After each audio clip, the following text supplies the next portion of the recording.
Thank you, Steve, for making me sound cool. Yeah, I'm Marcia Nelson. I'm going to apologize in advance. I grew up in Utah. I've lived in New York for a long time. I speak fast. I deliberately did not have a Diet Coke this morning, so I don't have any caffeine to make me accelerated. But if I'm speaking too fast, and Tyler, you'll let me know if the other room is having trouble. You'll let me know. Just wave at me and tell me to slow down. So I'm going to give you a quick. Actually, before I get here, let me just back up. I'm going to give you a little bit more background. So Steve is my husband's nephew, so obviously know them really well. But just, I kind of want to set the groundwork for how much I know about Southern Utah. And my husband and I are both from this area. I grew up in Salt Lake, but my dad grew up in a town called Adamsville. Do any of you know where Adamsville is? Nobody? Oh, one. Okay, one person. So Adamsville is about 7 or 8 miles outside of Beaver. You probably heard of that. My dad grew up in Adamsville. We have lots of Farnsworth and Jessup relatives and cousins. But I grew up in Salt Lake. My husband grew up on a sheep ranch outside of Enoch. And I came to SUSC in my junior year, between my junior year and senior year. I came to Girls State. And I went home and promptly told my parents that I was going to go to college in Cedar City. And they finally agreed to let me go all the way from Salt Lake to Cedar City to college. And I repaid them by meeting a nice farm boy and moving to New York. so that might be a lesson learned. And to bring this full circle, I'm totally going to embarrass my son. This is my son, Dash. Dash is actually now a student here at SUU. He did a year at University of Utah before he served his mission, and he promptly met a nice Lehigh girl who was going to Dixie, and he transferred here in January. So our family has kind of like come full circle. So excited. I'm so excited to be here. I do a lot of these presentations. I do them a lot for Fordham because it's in my backyard.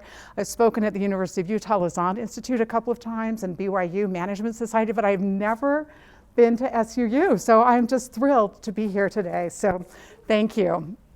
So yes, this is my 7.5 lessons for life and business, and I was going to subtitle this things I wish my mother had told me that I wouldn't have listened to anyway, but I'm hoping that maybe there's 1 or 2 things here that you might actually think are important and want to listen to. So I'm going to tell you a little bit about my career ladder, myth versus reality. So I sort of imagined my career was going to be maybe a little, trajectory, almost like a stock market. This was really my career. and I have to just tell you that I've had an amazing career, and it wasn't ever what I expected. So I graduated from SUU with a BA in English Lit and a minor in history and an education degree. And when my husband and I moved to New York, we were both English Lit majors, and Glenn got his master's in English Lit at NYU, and I taught high school English and history and a little math for about 4 years and decided that I didn't really love education and didn't want to stay in that. And I got a job working in magazine publishing. So if you know the movie Devil Wears Prada, I lived that life for about 10 years. I was at a fashion magazine called YM that doesn't exist anymore.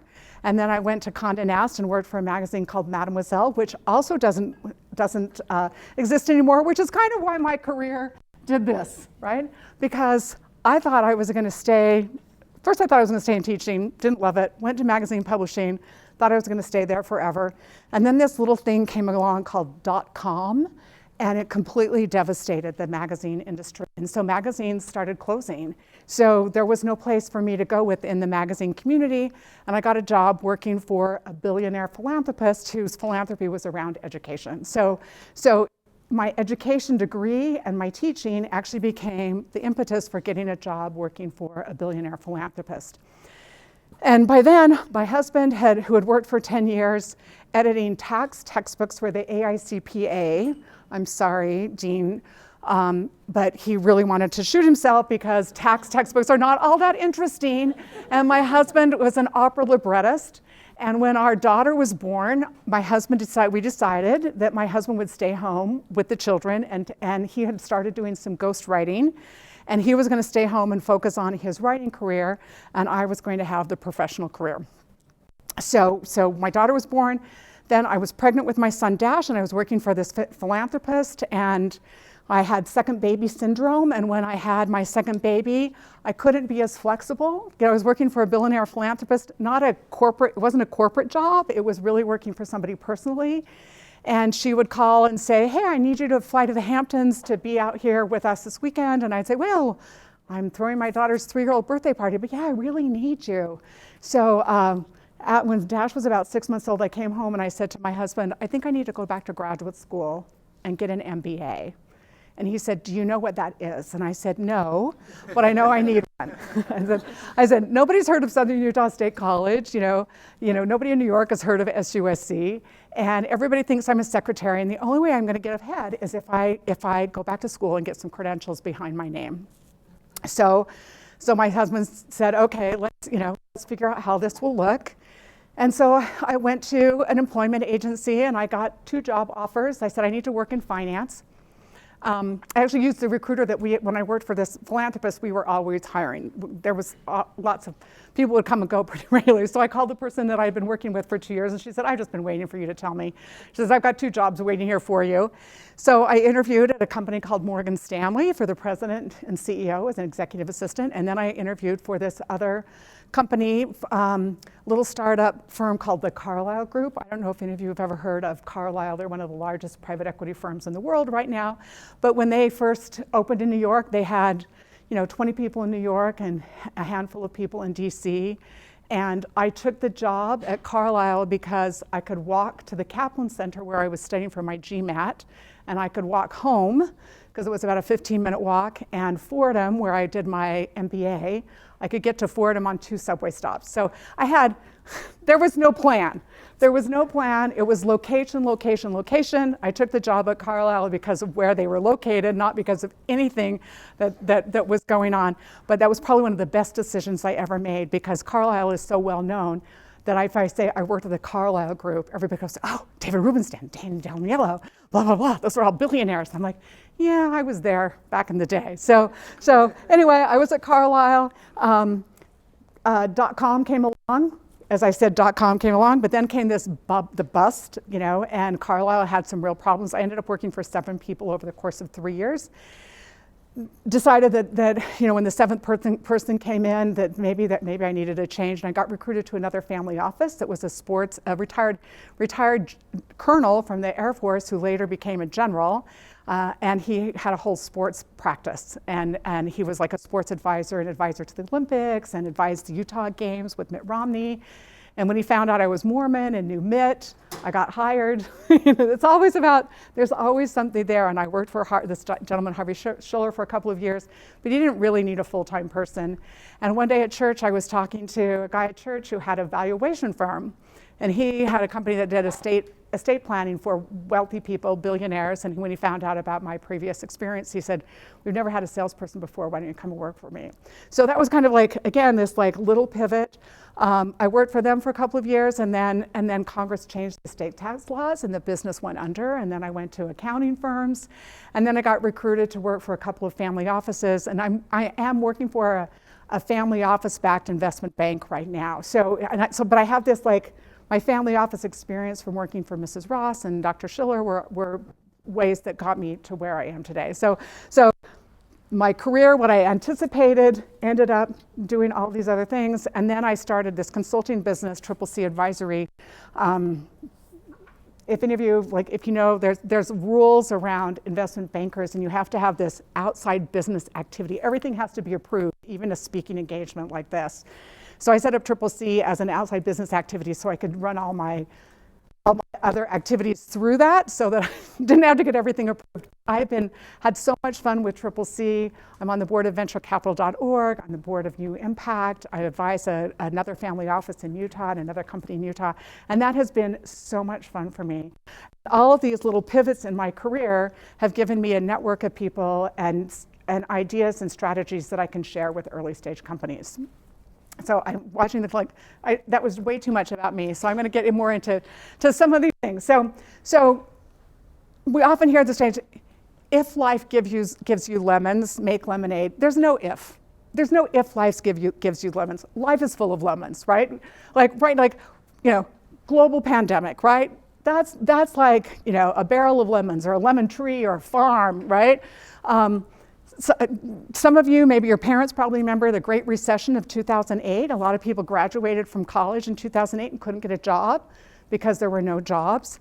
9/11, I'm going back to 9/11.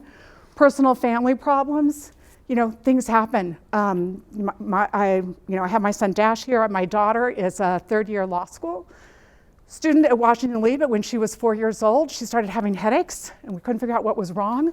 And we finally went to a pediatric neurologist, and she went in to get an MRI in the morning and had emergency brain surgery that afternoon for a brain tumor. That was really fun. And I don't know what kind of lemon you would call that, but it was not a fun lemon. And we spent the next 7 years with multiple tumor surgeries and MRIs pretty regularly. And it sucked, totally sucked. But we figured out how to, you know, we had people who came out to visit, and we had family, and we had church members. And I'll tell you a story. So after her surgery, she was like 3 days after the surgery, she looked terrible, right? Like, let's just like face it. Her face was all swollen, her head was in one of these turbans, and some of her little church friends came over and brought her some stickers, and she was sitting in this wheelchair, and she was sitting in the back, and she had some dress-up clothes from the children's center in the hospital. So she had this like scarf around her neck and some little plastic dress-up shoes and a pink tiara that barely fit over the turban around her head. And she said, can you take me to the mirror and let me see what I look like? My husband was like, no, you don't really want to know it. Oh yes, I really, really do. I really want to do. So she finally convinced us to wheel her in the bathroom. Oh, by the way, and she'd taken these stickers and she told her friends to decorate, like she had this little Barbie wand. Put the stickers here. So she had completely decked out this wheelchair with stickers and balloons and everything. So we wheel her into the bathroom, and this is what she is. She's sitting there and she kind of like crosses her legs, and she has these little plastic Barbie shoes, right? She goes like this, she goes, I look fantastic. That's what you do when life gives you lemons. Okay, lesson 3, and these are in no particular order. These were just kind of my random thoughts. Always be networking. Now, some people think networking is a dirty word, but let me ask you, how did you find out what college to go to? How did you find your dentist? How did you find your real estate broker when you moved to a new town? How did you find, what the best restaurants are? Or how did you find your mate? You probably used your natural network. So when we think about networking, you don't always have to put your professional networking hat on to leverage your natural network. And you should always be networking. You should always be talking to people. And just it doesn't have to be for a purpose, but I'm telling you, every career, every job I've had in the last 20 years has come through somebody I met, not because I was looking, but because I met them and a couple of years later, they asked me for something, I asked them for something. And you're in a generation where you have access to social media, which allows you to keep in touch with people. And back in the day, when I used to have to actually pick up the phone and call people. Now I send an email or I send a LinkedIn. But here's my advice, and Dash is gonna say, I practiced this on him last night. So you should. I told Dash, I said, you should go look around in the room right here, right now. Are you connected to every other single student here on LinkedIn? You should all have a LinkedIn profile. It doesn't have to be a lot. It should all be here. And you should start connecting with other people. If you're a member of a fraternity or a sorority. I was president, no surprise, I was president of the Lambda Delta Sigma LDS sorority when I was here. I was a resident advisor. I still have relationships with some of my sorority sisters. And some of it's just for fun, but some of those things have led to other opportunities in my career and my life. So start connecting on LinkedIn, just do it naturally. The alumni network, I'm an alum, and here's Ron Carden, who runs the Alumni Network. So Ron and I have been friends for 10 or 15 years now, right, through the Alumni Network. Are you connected to your professors on LinkedIn, right? Sorry, Tyler, I hope you don't mind that I'm making sure. But who does he know? And then I'm in Utah, so I can talk about this. Who are your church contacts? Who are your Cub Scout leaders? I'm sorry, we can't say Scouts anymore. Who are your young men's leaders or young women's leaders or Relief Society presidents? And I'm not saying you need to go out and ask them for a job today, but you should make sure that while you know them, while you're working with them that you've just said, hey, can we be friends on LinkedIn? Let's just connect. LinkedIn is the best tool for business there is today. Much different, it's used much differently than Facebook. It's really used as a business tool, and you're really missing out if you're not spending a half hour a week. Just go in half hour a week, put it on your calendar, force yourself. I still do this. I block my calendar every Friday morning for an hour to just refresh my LinkedIn. I look to see who's responded to posts I've made, and if they're a second or third connection, I use it. Oh, that's an interesting person. I would like to connect with them. So I use it all the time. So you're just getting started out, but you're in a prime opportunity. You're never going to have so many friends right now to connect to on LinkedIn. And those people who are sitting next to you right now, they might not help you today, and you might not be able to help them today, but 10 years from now, you're all future leaders. You're going to be in a position 10 years from now to really help each other. But if you don't build those relationships and build those networks now, you're going to be playing catch up. Social media, LinkedIn, I mentioned. Okay, there's an app for that. There's an app for everything. I use an app called Live Social. It might say, it used to be called Grapevine 6, it got bought. It might say, so if you look up Grapevine 6 or Live Social app, and I go into Live Social, and I tell it, I have selected 10 different categories of things I'm interested in. And then I go in every few days, or I'm sitting at a restaurant waiting for somebody, or I'm watching TV and I flip through the app, and it pulls up articles on those 10 topics that I'm interested in. And I select schedule, the ones I want that I think are interesting, schedule it. And Live Social schedules it out sometime during the next week at random times, 10:37 a.m. on Tuesday, 2:45 on Wednesday.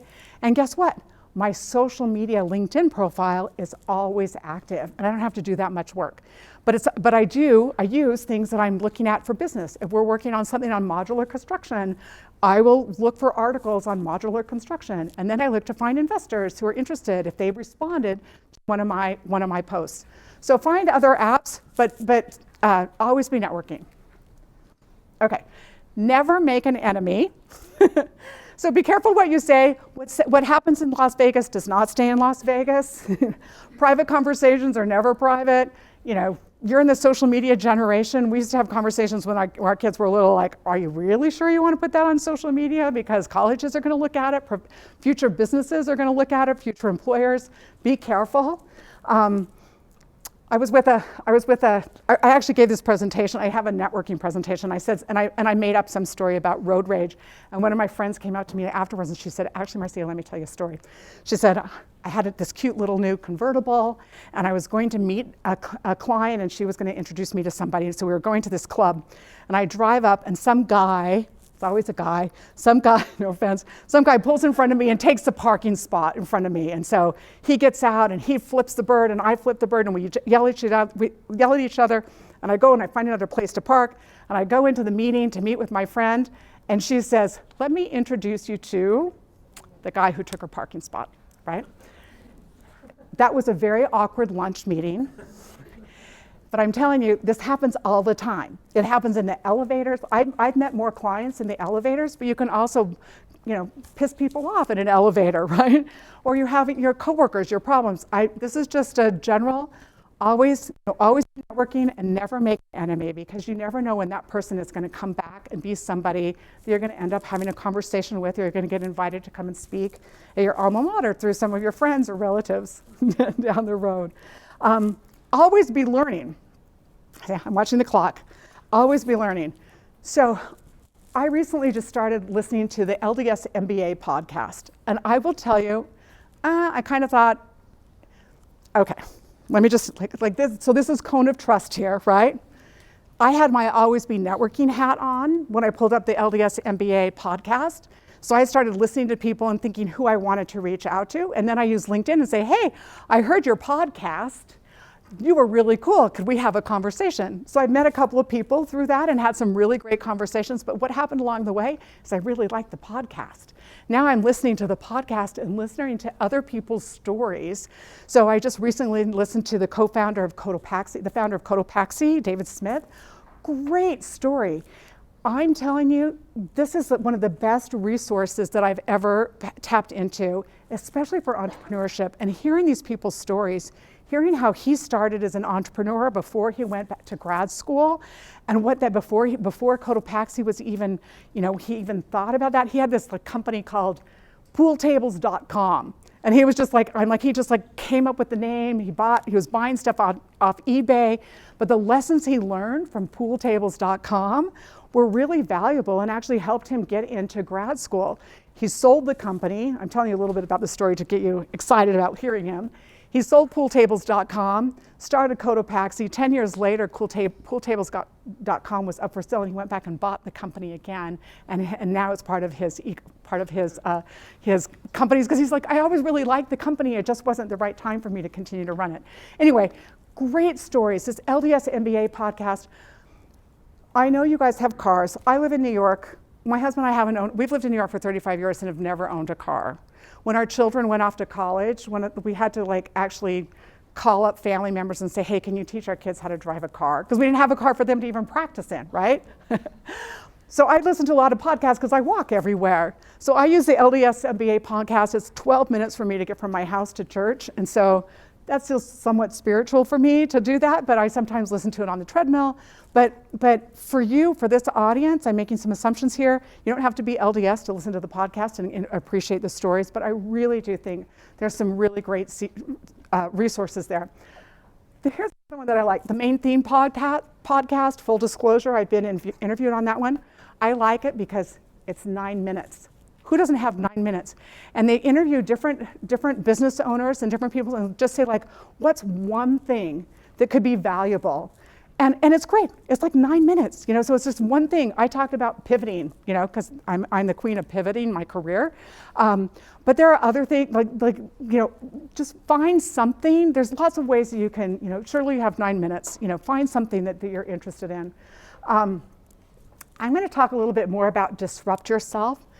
When I talk about books to read, but the Disrupt Yourself podcast, this is a woman named Whitney Johnson. I've known Whitney for 35 years. She worked for Clayton Christensen at Harvard. She was part of his management consulting. She's one of the top 10 management consultants now in the world. Her 4th book is coming out next year. But her Disrupt Yourself podcast is interesting because she interviews different people every week. I think it's almost every week or every couple of weeks. And just the people she's interviewing could be people, back to put your networking hat on, hey, I listened to your podcast, or just ideas for business and opportunities. If you're, as you're entrepreneurs and you're thinking about the future, this Disrupt Yourself podcast is really, really valuable, and I highly recommend it. Those are just 3 of my favorites, but there's so many other things you can listen to. I listen to Malcolm Gladwell. I can't ever get through 45 minutes of Malcolm Gladwell truth here, but 15 minutes and I kind of got the idea. And then you should always be always be learning, reading New York Times, Wall Street Journal, The Economist, Entrepreneur Magazine. Reading as much, you can do the TV sound bites, but you never get the full story. But if you go to these old time journalists, the New York Times and the Wall Street Journal, where they actually spend years working on a story, it's like reading an encyclopedia, reading one of these articles. But pick up something that you're interested in. Again, just always be learning and just be open to learning. And I don't know, Tyler, do you want to add? Are there any things that you recommend, or Steve, or Dean Pearson, or is there anything you would recommend that you would add here? Oh, this is my favorite, National Hog Farmer Magazine. That's actually a magazine. So if any of you are hog farmers or grew up, we're in agricultural, but there's Golf Digest. There are magazines specifically to almost any industry. And so I put that out there because I live in New York and my husband grew up on a sheep ranch, so I think it's funny. And I always make sure I tell him that I put National Hog Farmer Magazine on my story. But it's just what are you interested in? You can always find something and you can always learn something. Okay, this is my favorite one. So, outsourcing. So first, outsourcing for business. I actually have a friend who has a professional outsourcing business. My friend is originally from India, but he lives in New York. He has 1,300 employees in India, and his employees do outsourcing for family offices, private equity firms, investment bankers. They do digital technology. I'm on the board of ACG. He does work for ACG. He does my firm, Sharenett, has hired this company called Trust Vista to do outsourcing because it gets done faster, cheaper, and we have a little team, and we can just say we have a short-term project, and it's cheaper than hiring an analyst. Sorry if any of you want to be analysts, but there's a time and a place for that, especially for a startup. If you're like just starting a new firm and you can't hire full-time, you can outsource. But I also think you can outsource for your lives. And let me tell you a story. So a couple of years ago, I went to a lecture. A woman who was a head of a big law firm. She was a managing partner. There are very few women who are managing partners of law firms. Let's just, that's just the reality right here. So I was really interested in hearing her speak. And she told a story of these young, mostly women who would come to her, and they're like 5th, 6th, 7th year associates, and they say like, something like in law firms, you either are on partner track or you're on a counsel track where you don't make partner, but you'll stay in the firm, or you'll stay an associate forever, right? So this one woman came to her and said, like, what do I have to do to get on partner track? And the managing partner said to her, she said, well, I hate to tell you this, but your male colleagues who are the same, 6th, 7th year associates, they're putting in extra time. They come in on Saturdays, they stay late. And this woman said, oh, I can't come in on Saturdays. And the managing partner said, why not? Well, I have to do the laundry and the grocery shopping, and I have to clean the house. And this managing partner said, I don't know if you know what top 100 law firms pay. Starting salaries are like $150,000 to $165,000 for a first year associate at like the big law firms. So this managing partner turned to this associate and she said, don't I pay you enough to have you hire a housekeeper? Like, is it really worth, if you think about your billable hours and your time, could you afford to hire a housekeeper? And if you hired a housekeeper or somebody to do your laundry, could you then work an extra 3 hours on a Saturday? So I'm not saying, like, I know you're college students and you probably don't have money to hire a housekeeper, right? But you could probably do online food shopping, which I'm now the queen, which I never did before, but the pandemic has made me the queen of online food shopping. Maybe you need some help babysitting. Now, my husband was a stay-at-home dad, so my husband worked at home, and I would work from 9 to 6, and I would walk in the door at 6:30, and my husband would say, here, they're yours, and he would hand me the children, and he would go into his office for the next 4 or 5 hours. And that's how we, like when our kids were little, that's how we balanced. So I didn't have a babysitter, but there were times when my husband needed help. And my husband had a network of 3 other dads that had children for whatever reason. 3 other dads. One was a guy who was getting a PhD, so he was a student at NYU, and another one who was a freelance artist. And these guys got together and they bartered and they shared babysitting. Once they were out in the park, and it was my husband and these 3 guys, and they all had their babies in the sling, and somebody came up to them and said, "Can I take a picture of you? I've never seen 4 male nannies." My husband was completely offended. He was like, "What? Like, if it's not the mother, then it's a nanny. Like, a dad can't take care of a child, right?" But the fun thing here is they swapped babysitting, these 4 guys, and those 4 men are still, those are some of my husband's best friends. They have still, they have maintained a friendship. They bonded over, hey, I need to take a class. Can you watch my daughter? Can you take care of this? But you can't afford it.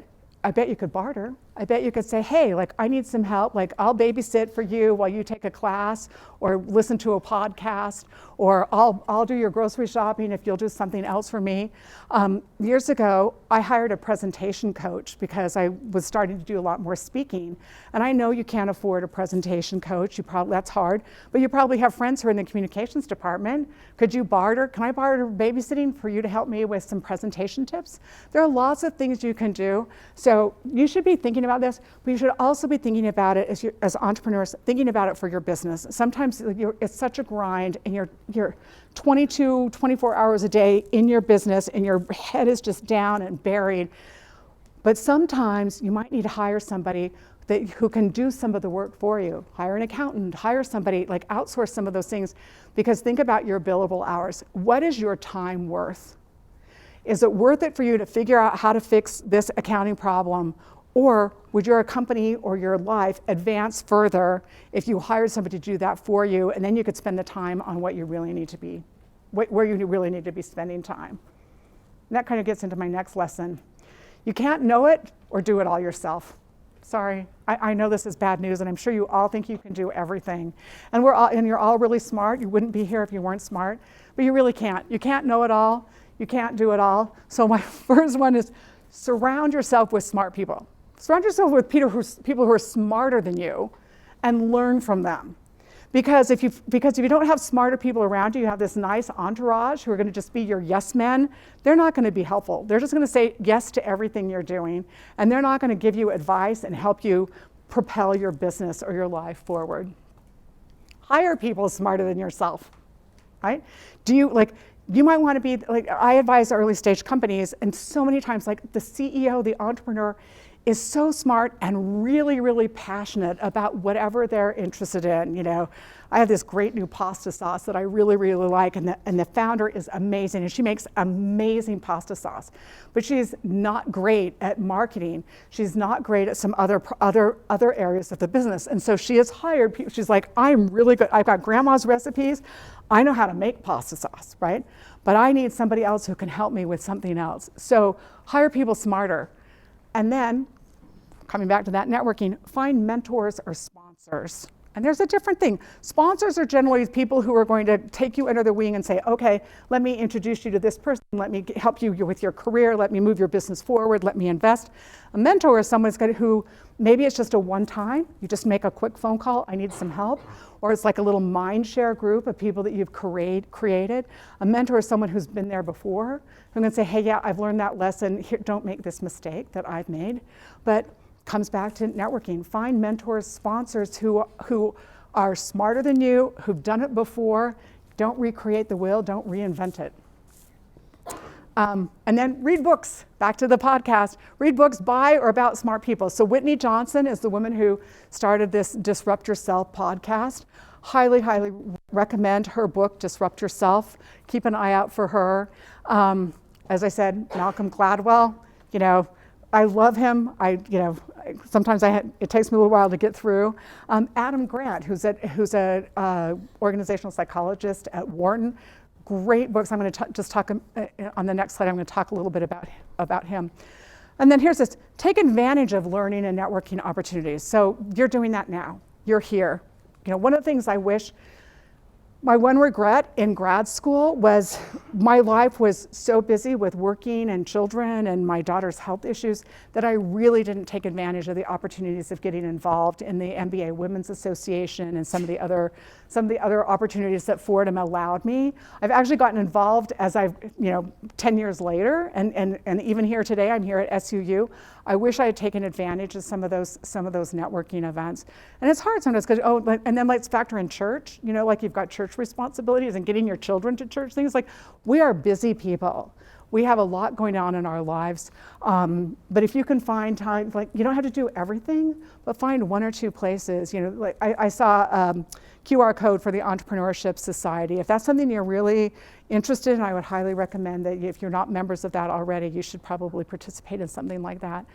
And then I would say, participate in accelerator programs and local conferences. I was talking to Tyler today, and he told me you're going to have your first in March. Is that news already? Am I sharing something I'm not supposed to share? Sorry. This is a good time to share it. Okay, this is a good time to share it. They're going to do a pitch competition in March for students and some local communities. This is going to be the first SUU pitch competition. The first investor.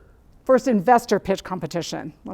Yeah. Sorry. So that's why you need to talk to Tyler. But what a great opportunity to go, and even if you're not pitching a business, what a great way to go and meet investors and hear what they're interested in.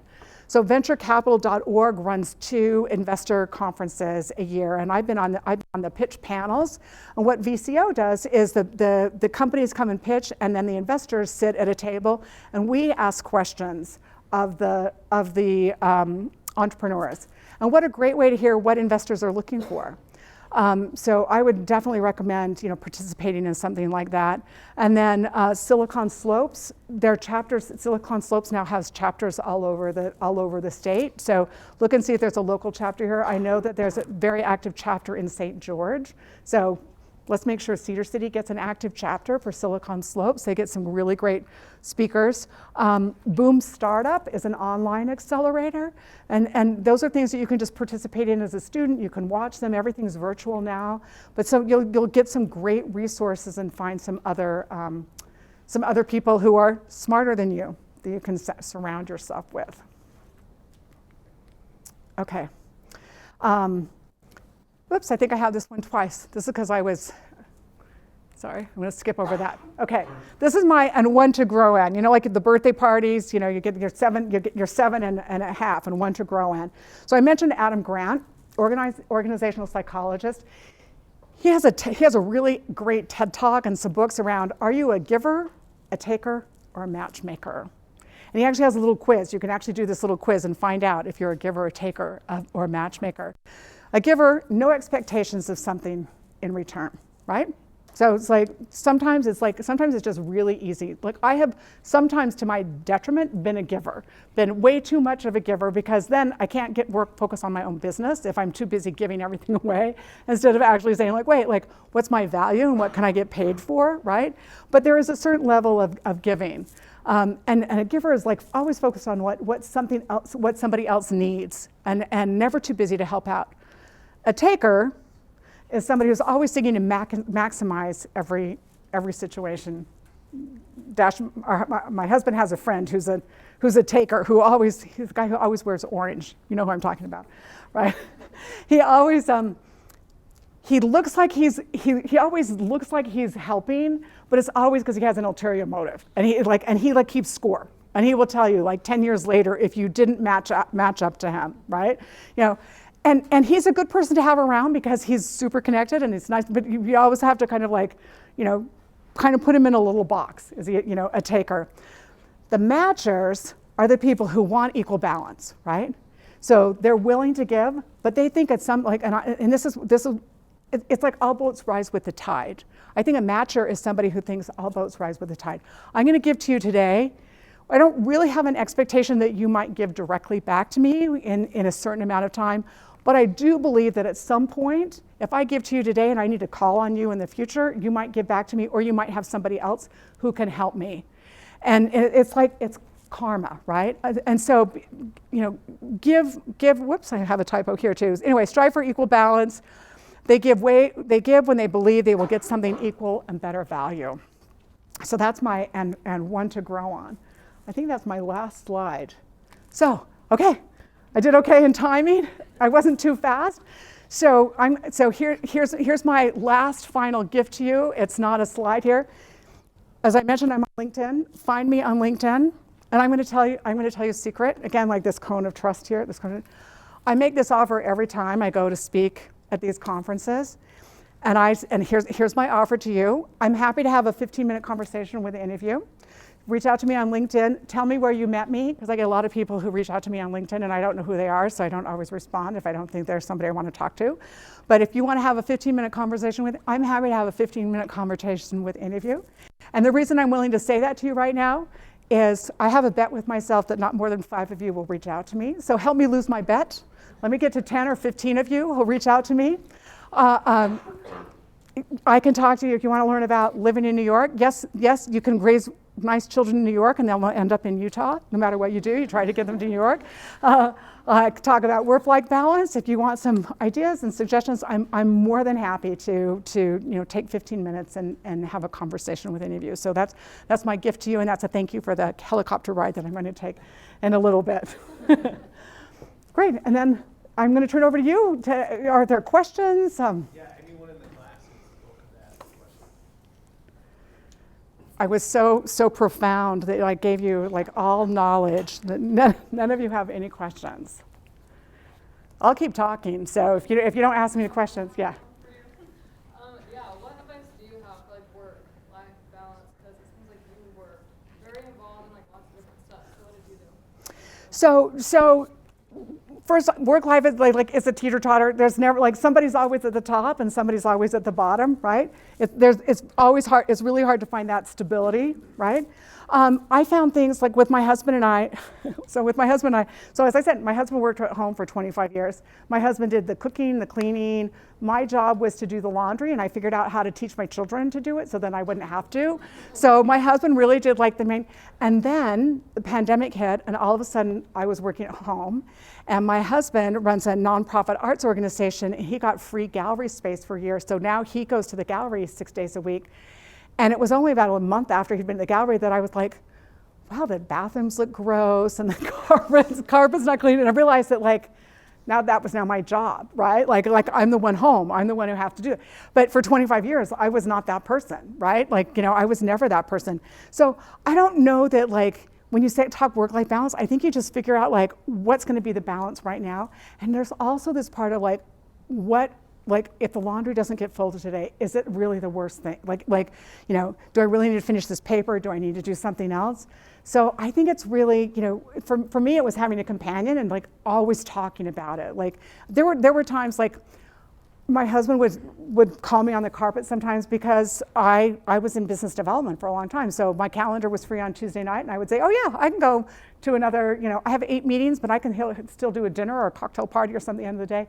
My husband would say, no, the children really need to see you. So we figured out a system that I actually had to, if it's not on my calendar, it doesn't happen, right? It's my to-do list, everything. So on my calendar 2 days a week, I would put go home. I had to actually put go home on my calendar at 5:30. I often would, like, postpone it another half an hour, but if I didn't put go home, I would just keep going. And that wasn't healthy. It wasn't healthy for my family. It wasn't like what was I going to accomplish at one more networking event that I couldn't accomplish later. But it took, my husband would say things to me like, yeah, the kids are missing you. You really need to, figure this out. So it's a lot of conversations. I don't think there's a real answer for anybody, but I think it's, figuring out, like, what's taking your top 10 list and whittling it down to what are the 3 most important things that I really want to accomplish right now, and what can wait? What can wait 3 years or 5 years? For me, doing graduate school part-time was a better solution than moving out of New York with a husband and 2 children and going to do full-time, right? So that was a trade-off, and it was hard. I'm not gonna lie, 4 years in a part-time program working full-time and 2 little children at home and a daughter with health issues, like, it was really, really, really hard. And my husband and I negotiated, I would negotiate, and it really was a negotiation. I need a half hour at the library on the weekend, and my husband would say, I need you to be home on this night, and we just figured it out. I'm not sure if that's helpful, but that was what worked for me. Yeah. If and when you were ever unsatisfied with, like, your situation or your career, what did you do to change that, and what would you advise other people to do who are struggling with that same situation? So you saw my career trajectory. That was this. Sometimes, there was one time I had a really bad situation where I just had a really, really, really, really horrible coworker. It was really awful. And what became worse is then he became the CEO. And so I actually reported to him. And this was just a couple of years ago. I actually came home one day in tears. Like I don't cry at work. There's, like, no reason to cry at work. But I had circles under my eyes. My husband was like, it literally looked like somebody had punched me. I wasn't sleeping. I was so miserable. So I spent a lot of time, talking to my husband about it. And then he said, and my husband was like, why are you staying? I was like, oh yeah, why am I staying? I'm like, sometimes you're, like, so in it that you think, like, this is just like is it going to be better? Like for me, it's like I don't have fear of missing out. I have fear of it's not going to be better somewhere else. And so for me, it was like having conversations with other people and finding out that there were other places I could go somewhere else, And so I increased my speaking opportunities and went out into the marketplace so that I could be more visible. I called a couple of recruiters and had conversations with recruiters and said, okay, what's out there? What are the opportunities there are for me? And I ended up I ended up actually joining Sharenett. This was the company I worked for right before Sharenett. But right before I joined Sharenett, the CEO, his big investor was a Chinese investor, and the pandemic hit, and he closed the business. But I was already 6 months into interviews with the new firm. So when he closed, I had another job within 6 weeks, because I already had one foot out the door, right? Sometimes, if it's a big enough corporation, you can find another place within the corporation. Go to the job board, go to your HR department, see if there's someplace else that you can, that you can work. For me, part of my situation was I went back to grad school. I'm like, I'm not happy where I am. This isn't going to, Whitney Johnson talks about this in her Disrupt Yourself. She calls it taking a step back, 1 or 2 step backs, so you can slingshot yourself forward. So sometimes it feels really uncomfortable to say, I might have to take a step back. I might have to take a lower salary. I might have to, take some time off. I might have to, but if you use that opportunity to build, better skills and find yourself in a different position, you can slingshot yourself forward. So, was that helpful? That's great. Thank you so much. You're welcome. Thank you.